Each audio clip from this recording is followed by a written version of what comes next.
ভাই আপনার নাম কি ভাই? আমার নাম হলো মোহাম্মদ জলিল মন্ডল। মোহাম্মদ জলিল মন্ডল। তা আপনি এই যে কদম এই পর্যন্ত এত সুন্দর করে রাখছেন, আপনি কি স্প্রে করছেন? এটা হলো রোবলাল স্প্রে করছে আর নুনা। রোবলাল আর লুনা। নুনা তা এখন এই যে লুনা দেওয়ার উদ্দেশ্যটা কি আপনার? নুনা দিছি ফলটা বড় হবি, আমার পুষ্ট হবি, এই ডাটাটা আমার কাঁচা থাকবে, এই জন্য নুনা থাকবে। তো এই যে এখন কিন্তু কদমের হচ্ছে মেন সময়, এতদিন যা গেছে না গেছে, হ্যাঁ হ্যাঁ, এখন মেন সময়। এই কদমে দেখেন কিন্তু প্রতিটাই মোহর মারা শুরু করছে। হ্যাঁ মোহর মারা শুরু করলে এই মুহূর্তে কিন্তু মৌমাছির উপদ্রষ্ট। হ্যাঁ হ্যাঁ, মৌমাছি হয়। তো এই মৌমাছি হইলে আপনার যদি অন্য ধরনের ওষুধ আপনি ব্যবহার করেন, তাহলে দেখা যায় কি যে মৌমাছিগুলো চলে যায়, তখন আছে পরাগায়নের সমস্যা হয়, দানাটা পরিপুষ্ট হয় না।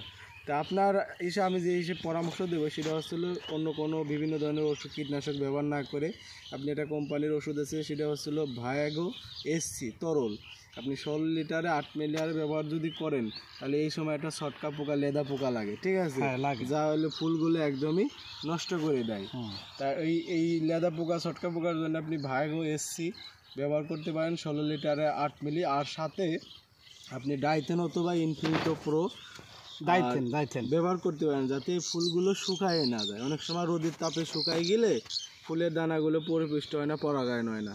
আর আপনি তো লুনা এই মুহূর্তে দেছেনই।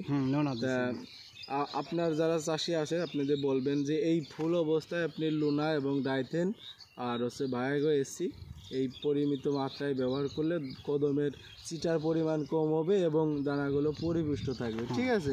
তো ধন্যবাদ ভাই। তা